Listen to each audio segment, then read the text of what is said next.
გამარჯობა ეთერშია კურიერი 12 საათზე ახალ ამბებს კურიერის გუნდთან ერთად მეკესო ქაფიანიძე გაგაცნობთ. ამ წუთებში ბრიფინგი იწყება შინაგან საქმეთა სამინისტროში განცხადებას აკეთებს ცენტრალური კრიმინალური პოლიციის დეპარტამენტის დირექტორი დავით კიგნაძე, რომელსაც პირდაპირ ეთერში გთავაზობთ. მოგესალმებით. შინაგან საქმეთა სამინისტროს ცენტრალური კრიმინალური პოლიციის დეპარტამენტის თანამშრომლებმა გენერალურ პროკურატურასთან ერთად ბოლო 24 საათში ქვეყნის მასშტაბით კომპლექსურად ჩატარებული ოპერატიული ღონისძიებებისა და საგამოძიებო მოქმედებების შედეგად მოსამართლის განჩინების საფუძველზე ქურდულ სამყაროსთან კავშირში მყოფი 29 პირი დააკავეს, ხოლო 3 პირს ბრალი და უსწრებლად წარედგინება. მათ შორის ერთი საზღვარგარეთ მყოფი კანონიერი ქურდია. გამოძიებით გინდება, რომ სისხლის სამართლის დანაშაულში ბრალდებული პირები პირადი მატერიალური სარგებლის მიღების მიზნით აქტიურად ერთვებოდნენ მოქალაქეების შორის არსებულ ფინანსური დავების გადაწყვეტაში. აღნიშნულ პროცესში კრიმინალური გავლენების გაძლიერებისა და მოდავე მხარეებზე ფსიქოლოგიური ზეწოლის მოხდენის მიზნით ჩართული იყო საზღვარგარეთ მცხოვრები, ეგრეთ წოდებული კანონიერი ქურდი ბესიკ ჯაფარიძე. ბრალდებულები საზღვარგარეთ კრიმინალურ ავტორიტეტთან შეთანხმებით მოდავე მხარეებთან ერთად პერიოდულად აწყობდნენ ეგრეთ წოდებულ ქურდულ გარჩევებს. დისტანციური კომუნიკაციისა და პირადი შეხვედრების დროს ბესიკ ჯაფარიძე კრიმინალურ სამყაროს წესებისა და ეგრეთ წოდებული ქურდული ტრადიციების შესაბამისად იღებდა საბოლოო გადაწყვეტილებებს, რომელთა საფუძველზეც ერთ-ერთ მხარეს მეორე სასარგებლოდ სოლიდური თანხის გადახდა ეკისრებოდა. გამოძიებით ასევე დგინდება, რომ დაკისრებული ვალდებულების შეუსრულებლობის ან კონკრეტული ვადების დარღვევის შემთხვევაში ბრალდებულები მოქალაქეებსა და მათი ოჯახის წევრებს ფიზიკური ანგარიშწორებით, ჯანმრთელობის დაზიანებითა და სიცოცხლის მოსპობით ემუქრებოდნენ. სამართალდამცველების მიერ ჩატარებული ჩხრეკების შედეგად ნივთკიცებად ამოღებულია ბრალდებულების მობილური ტელეფონები და კომპიუტერული ტექნიკა, რომელთა საშუალებითაც ისინი ერთმანეთს და უცხოეთში მცხოვრებ ეგრეთ წოდებულ კრიმინალურ ავტორიტეტებს უკავშირდებოდნენ. ასევე პოლიციის მიერ ჩხრეკის შედეგად ნივთკიცებად ამოღებულია უკანონოდ შეძენილი ცეცხლსასროლი იარაღები და საბრძოლო მასალა. გამოძიება საქართველოს სისხლის სამართლის კოდექსის 223 პრიმა, 223 ტერცია, 223 კვარტა და 236 მუხლებით მიმდინარეობს, რაც 15 წლამდე ვადით თავისუფლების აღკვეთას ითვალისწინებს.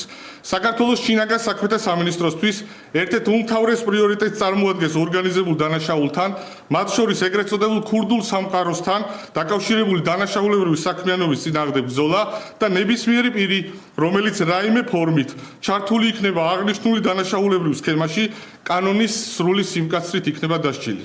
მადლობთ. ეს იყო ბრიფინგი შინაგან საქმეთა სამინისტროში. თქვენ უსმენთ ცენტრალური კრიმინალური პოლიციის დეპარტამენტის დირექტორს დავით კიგნაძის განცხადებით დაკავებულია ქურდულ სამყაროსთან კავშირში მყოფი 29 პირი. 3 პირს კი ბრალი დაუსწრებლად წარადგინა, მათ 15 წლამდე პატიმრობა ემუქრებათ. უწყება საქმესთან დაკავშირებით ფარულ აუდიო მასალას ავრცელებს, რომელსაც პირდაპირ ეთერში გთავაზობთ.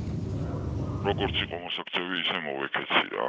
თავზე ვაფრთხე და აი რავი, კაროჩე რა, აღარ გავაგრძელებ. საბიშვილი მომიკვდეს თუ ყველაფერს არ ვაკეთებდი, ძმაო, რომ გაიცთული ჩავრიცხო, ძმაო, აი ის იმ დონეზე ვარ გაჭედილი, ყველაფერს ჩარიცხო. ჩემი ბიძაშვილი დათო, შუაში დგას, ყველაფერს ვიჩარიცხო, შეუკარა რა. აი ხა მე შენ გეტყვი რაღაცა, ჩემი დედაში აღარ დაურეკო. თუა ჩამოხდა მანქანიდან. 1500 ლარი ძმა დაიდება 5000 ლარი. სამსაათზე უეწველი ჩაუ. ეს თუ ერთო ჩაგერი. ფული მოიტა ჩემი თუა წაგატო მანქანა. გელოდები არის მე თიასა და საათამდე ჩაული. აი გელოდები ფული მოიტა დროზე. საათი მეიპარე, მიგონა ძენზე ყავდა. შეერთებული ჯურნალზე და მომიტო ყველაფერი, ვიდეო მომსენერა მაინტერესებს. არ უნდა გამოჩდე, კაროჩე. და მე გადაკვეთა სიმონ მოქმედება, მანავე დატურკვა გინდა? არა, რა უნდა გადავჭი უხლებში. უხლს მოვაჭრი. ეს ქურდებთან რო შევდით იმის მერე გამოგიზო. არა, კაცო. ქურდების მერე ბიჭო, ქურდმა რა თქვა? გავიგიდნენ ამის დედაში ძიოს. ჩამოყარო ხარ მეწვია ნახა მინდი დავფრინდეო. ამას გამიუყოს, და ქურდულა. ქურდულა არის დასროლი და დასაგდები. გასაძახები რა. დაჯეკილო ამომწურავად იმათ ვაცოდინე ის და დარეკადა ქურდები კაცი მოხარი საკერა ჩვენთან ერთად იყო და არ დაგვაყმაყოფილეს არ გვაცოდინეს მაგის დედა როგორ თო და ისინი მოგვიძგებოდნენ ქურდულად. სამართალდამცველებმა თბილისსა და რეგიონებში განსაკუთრებით დიდი ოდენობით ნარკოტიკული საშუალებები ამოიღეს. თბილისის, კახეთის, სამეგრელო ზემოსვანეთის, სამცხე-ჯავახეთისა და შიდა ქართლის პოლიციის დეპარტამენტის თანამშრომლებმა სხვადასხვა დროს 7 პირი დააგავეს. დაკავებულებს შორის არიან როგორც საქართველოს, ისე უცხო ქვეყნის მოქალაქეები. ამოღებულია განსაკუთრებით დიდი ოდენობით ნარკოტიკული საშუალებები და ფსიქოტროპული ნივთიერებები. დანაშაული 20 წლამდე ან უვადო თავისუფლების აღკვეთას ითვალისწინებს.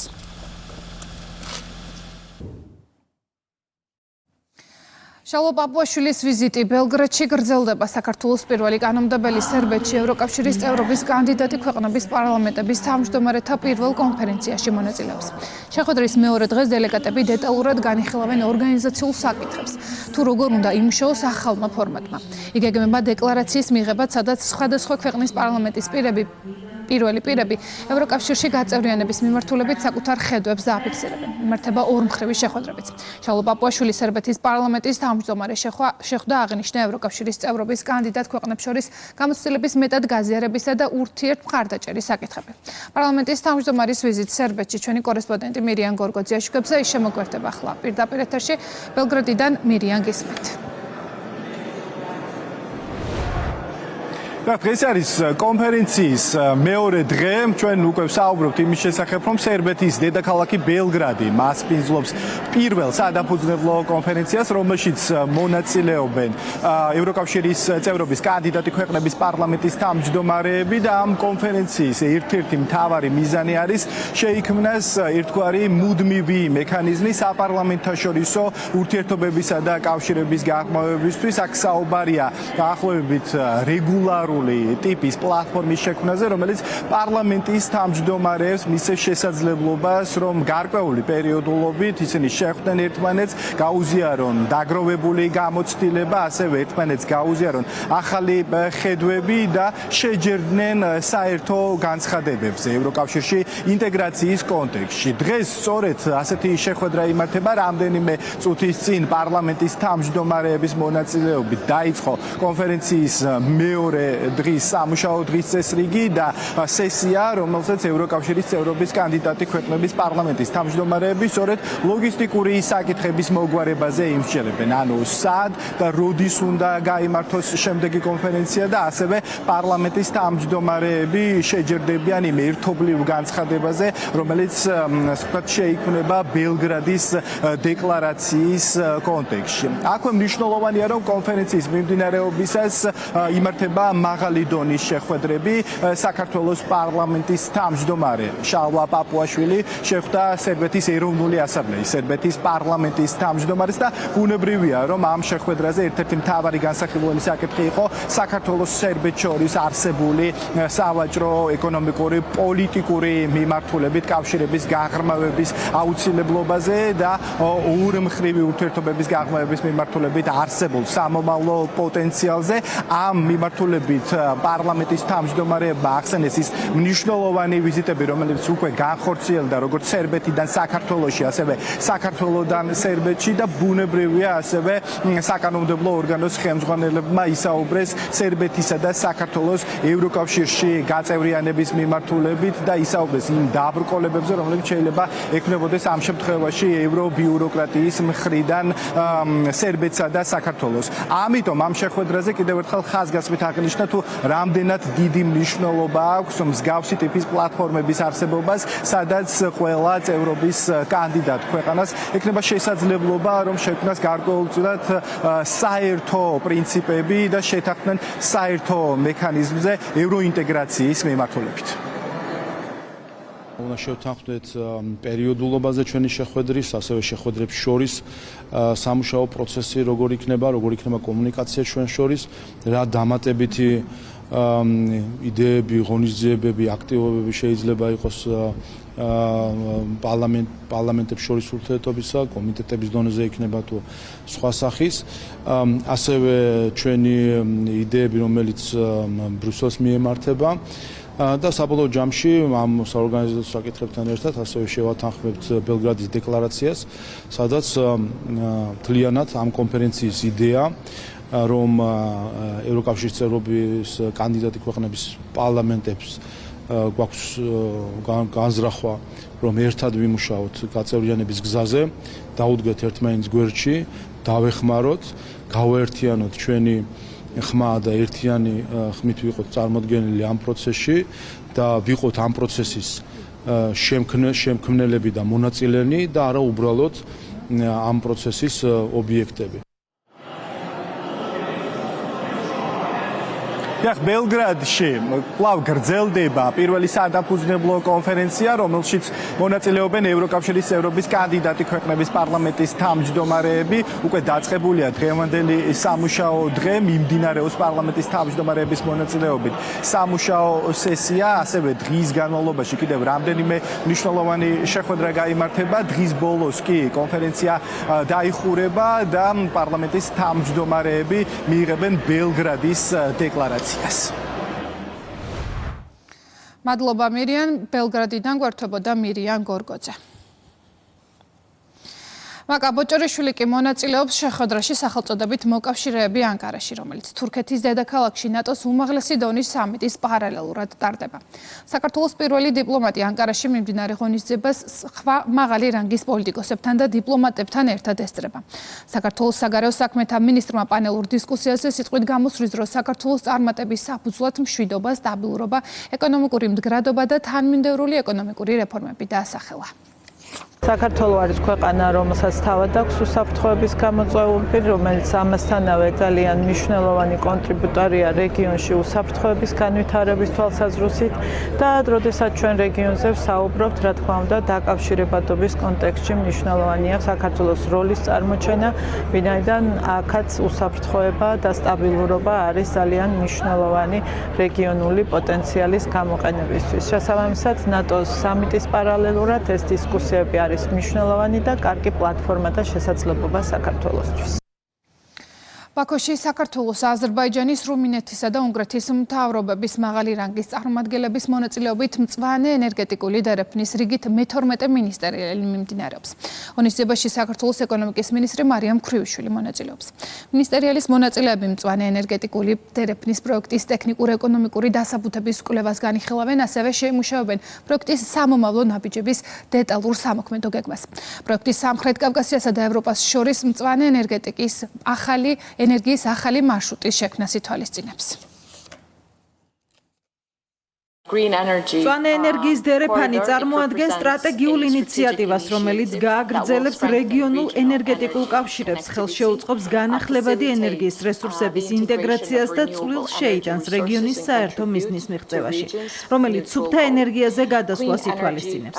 საქართველოსთვის ეს პროექტი არ არის მხოლოდ ინფრასტრუქტურული ინიციატივა, არამედ გრძელვადიანი ინვესტიცია რეგიონული თანამშრომლობის, ენერგეტიკული უსაფრთხოებისა და მდგრადი ეკონომიკური განვითარების მიმართ. ჩვენ მაღალ შეფასებას ვაძლევთ ჩვენს 4 ქვეყანას შორის დამყარებულ მჭიდრო თანამშრომლობას და მადლობელი ვართ ჩვენი საერთაშორისო ფინანსური პარტნიორების კონსტრუქციული ჩართულობისთვის.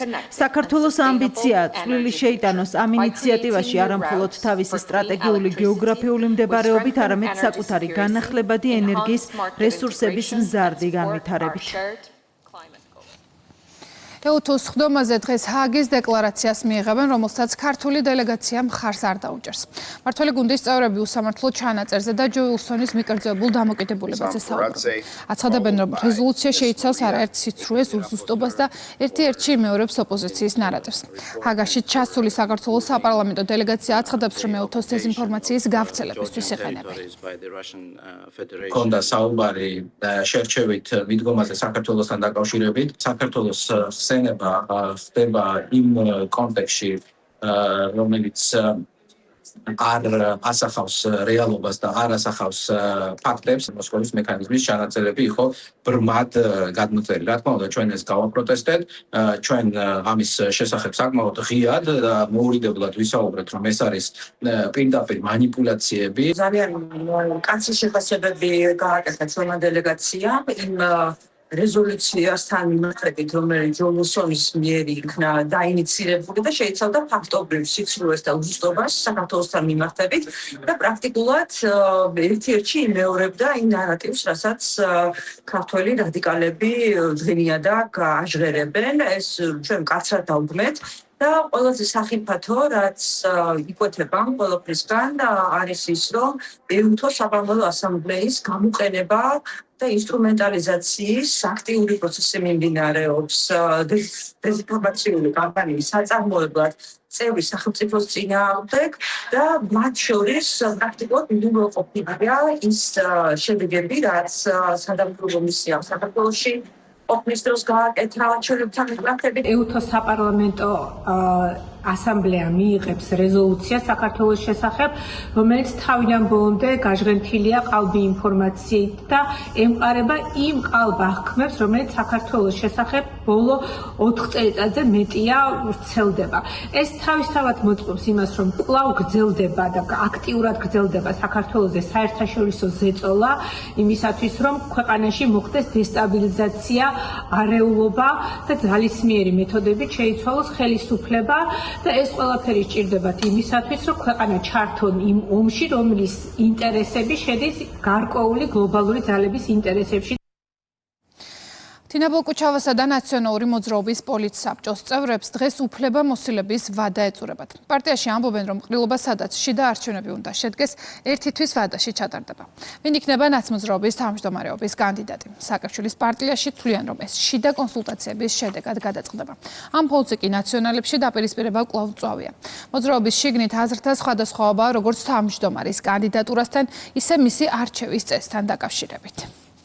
უშუალო თარიღი ჯერ ცნობილი არ გახლავთ, როდესაც ყრილობა ჩატარდება, თუმცა სადღაც ერთი თვის მანძილზე აუცილებლად ჩატარდება ეს ყრილობა. მანამდე რამდენიმე კვირის მანძილზე ეს ადამიანები დარჩებიან კვლავინდებურად საკუთარ ასე ვთქვათ ხელმძღვანელ პოსტებზე. სანამ ახლა კონსულტაციები არ ჩატარდება, მანამდე არ ამგონია რომ ვინმე გიპასუხოთ ამ კითხვაზე.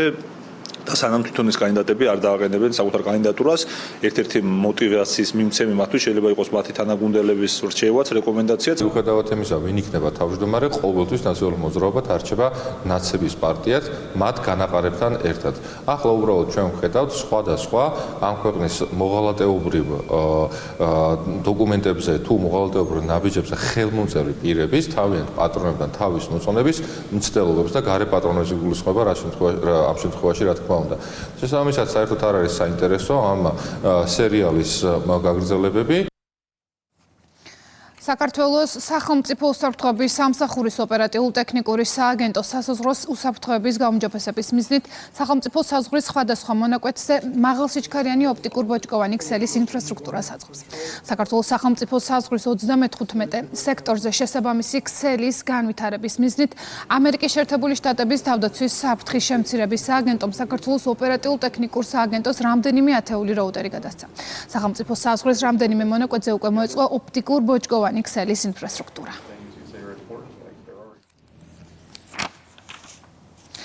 ინტენსიური ნალექის დროს თბილისში შექმნილ პრობლემებზე დედაქალაქის მერმა მთავრობის სხდომაზე ისაუბრა. კახაგალაძის განცხადებით დაიტბორა რამდენიმე ქუჩა, რამაც მოსახლეობის პრობლემები შეუქმნათ. მისივე თქმით, ყველა პრობლემა მოგვარდება მერმა. ასევე ისაუბრა კონკრეტულ ქუჩების დატბორვის გამოწვევ მიზეზებზეც. როგორც კალაძემ აღნიშნა, მთელი ქალაქის მასშტაბით მიწისქვეშა კომუნიკაციების ინფრასტრუქტურის თვალსაზრისით სერიოზული გამოწვევა არსებობს. მოსული ინტენსიური ნალექის დროს დაიტბორა რამდენიმე ქუჩა, რომელმაც მოსახლეობას შეუქმნა პრობლემები.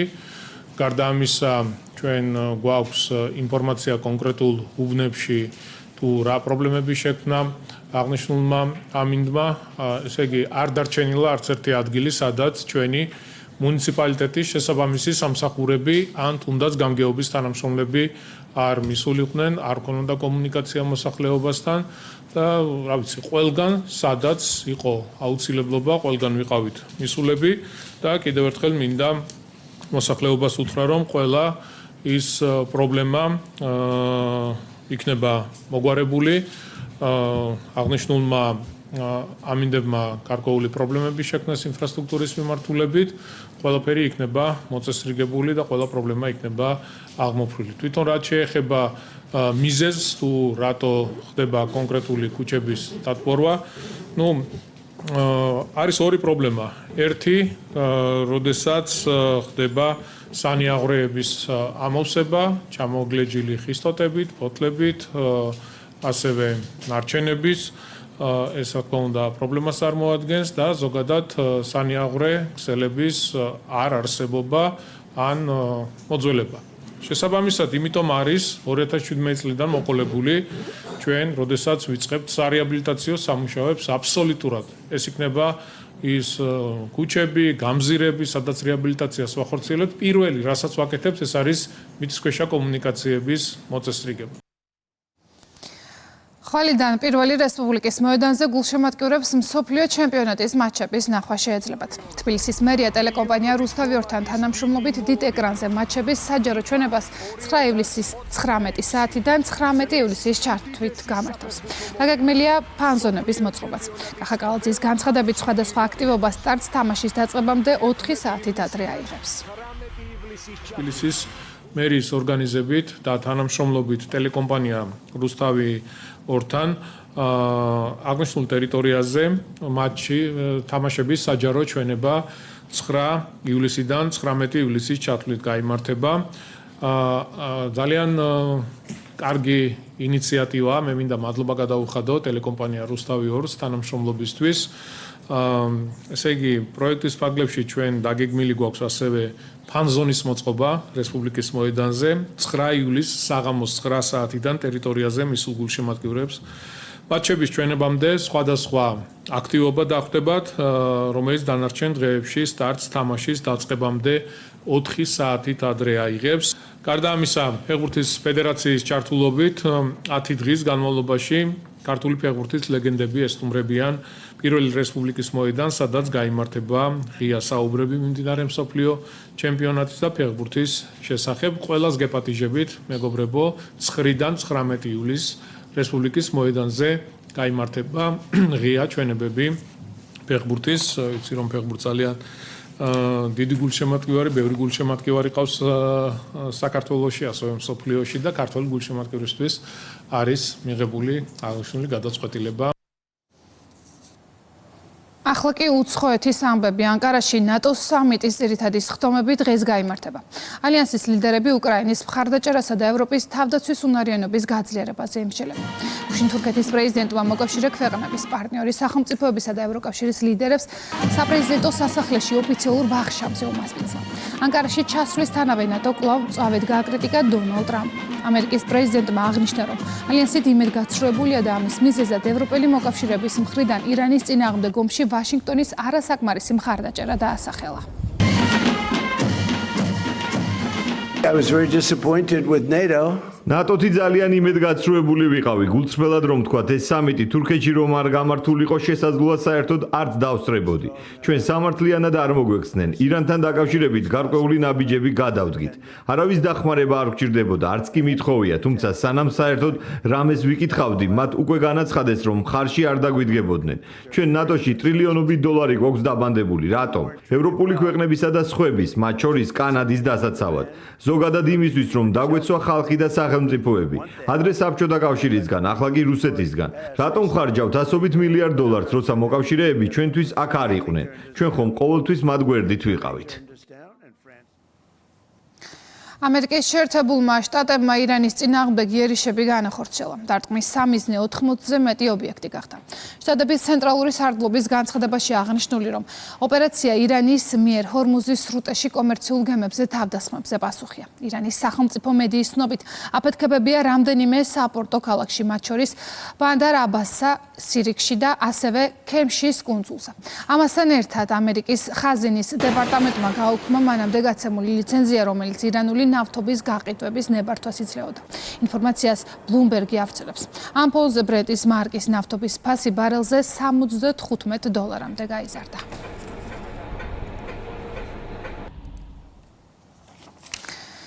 პარტია ეროვნული გაერთიანების ფრაქციის ლიდერმა მარინ ლეპენმა განაცხადა, რომ 2027 წლის საფრანგეთის საპრეზიდენტო არჩევნებში მონაწილეობას გეგმავს.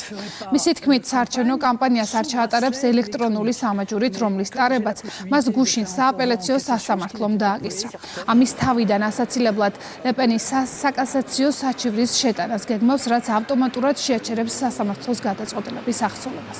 პარიზის სააპელაციო სასამართლომ ძალაში დატოვა მარი ლეპენის მიმართ გამოტანილი გამამტყუნებელი განაჩენი ევროპარლამენტის სახსრების გაფლანგვის საქმეზე, თუმცა არჩევნებში მონაწილეობის აკრძალვის ვადა შეუმცირა. ლეპენს 100,000 ევროს ოდენობის ჯარიმა და 3 წლით თავისუფლების აღკვეთა მიესაჯა.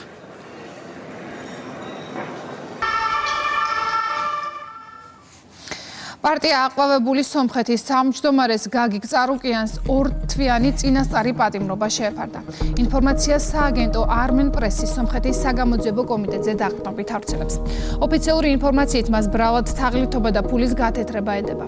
ოპოზიციონერი 6 ივლისს დააკავეს. ცნობილია, რომ მიმდინარე სისხლის სამართლის საქმის ფარგლებში სამართალდამცველებმა ერთდროულად 70-ზე მეტ მისამართზე ჩაატარეს ჭხრეკა. რის შედეგადაც ცარუკიანის სახლიდან 3 ლომი და 1 ვეფხვი გამოიყვანეს. გარეული ცხოველები დედაქალაქის მერიის თხოვნით ერევნის ზოოპარკმა შეიფარა. ახალ ვოლიერებში გადასაყვანად მათი დროებით დაძინება გახდა საჭირო.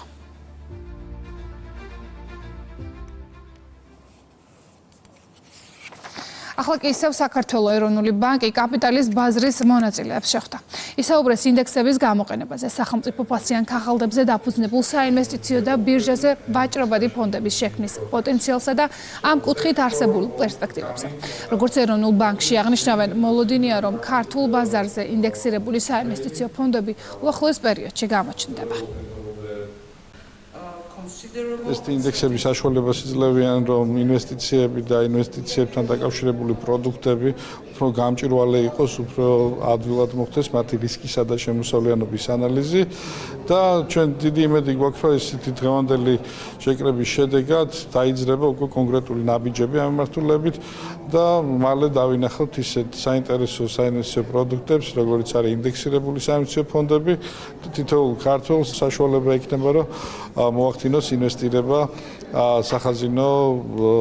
ქართულ სახაზინო ობლიგაციებში. ძალიან საინტერესოა საქართველოს კაპიტალის ბაზრის ასე სწრაფად განვითარება, განსაკუთრებით ობლიგაციების ემისიების მიმართულებით. მე წარმოვადგენ ლონდონის ბაზარს და ჩვენ ყველანაირად ვუწყობთ ხელს ბაზარს, რომ საერთაშორისო და ადგილობრივი ინვესტორები მეტად დავაინტერესოთ.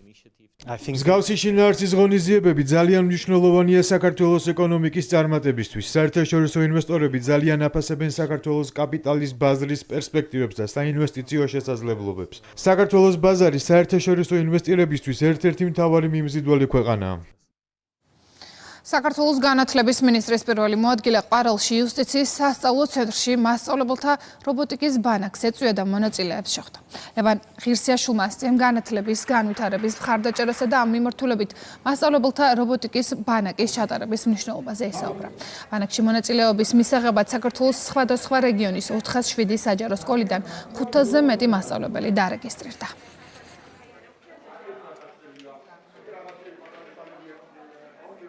ამ პროექტის ფარგლებში ჩვენი პედაგოგები დაბრუნდებიან თავიანთ სკოლებში, სადაც დაარსებენ რობოტიკის მიმართულებით კლუბებს, რათა ჩვენ ბავშვებს და მომავალ თაობას მისცენ იმ ტექნოლოგიების მიმართულებით სპეციალური განათლება, რომელიც ძალიან დაუაღრესად მნიშვნელოვანია ჩვენი ქვეყნის განვითარებისთვის. ჩვენი რეგიონისთვის ძალიან მნიშვნელოვანია ასეთი ტიპის ღონისძიებების ჩატარება.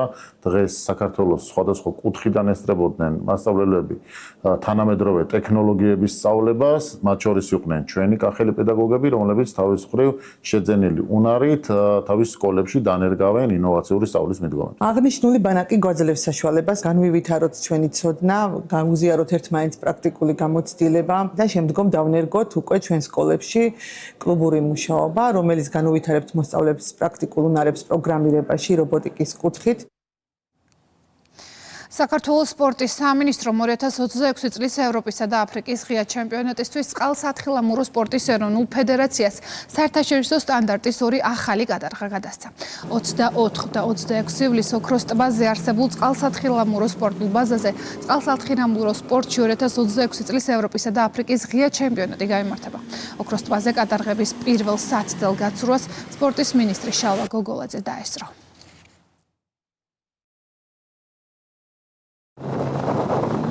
35 წლის შემდგომ ფოთს უბრუნდება წყალსათხილამურო სპორტის ისტორია. როგორც მოგეხსენებათ, ორ კვირაზე ნაკლებ დროში ოქროსპლა უმასპინძლებს ევროპის ჩემპიონატს წყალსათხილამურო სპორტში.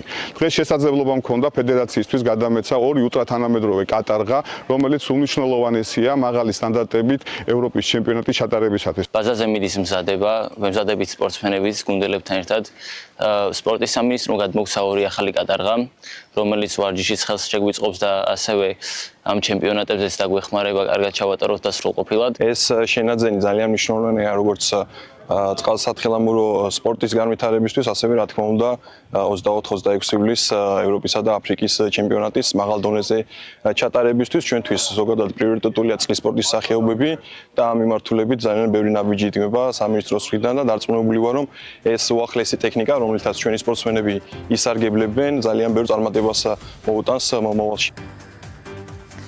კურიერი 12-ზე ამით დასრულებულია. ჩვენ ერთმანეთს 3 საათზე შევხვდებით. მანამდე კი მეტი ინფორმაციისთვის ეწვიეთ ჩვენს ვებგვერდს rustavi2.gi-ან დაასკანერეთ QR კოდი და შემოგვიერთდით rustavi2-ის Facebook გვერდზე. დროებით.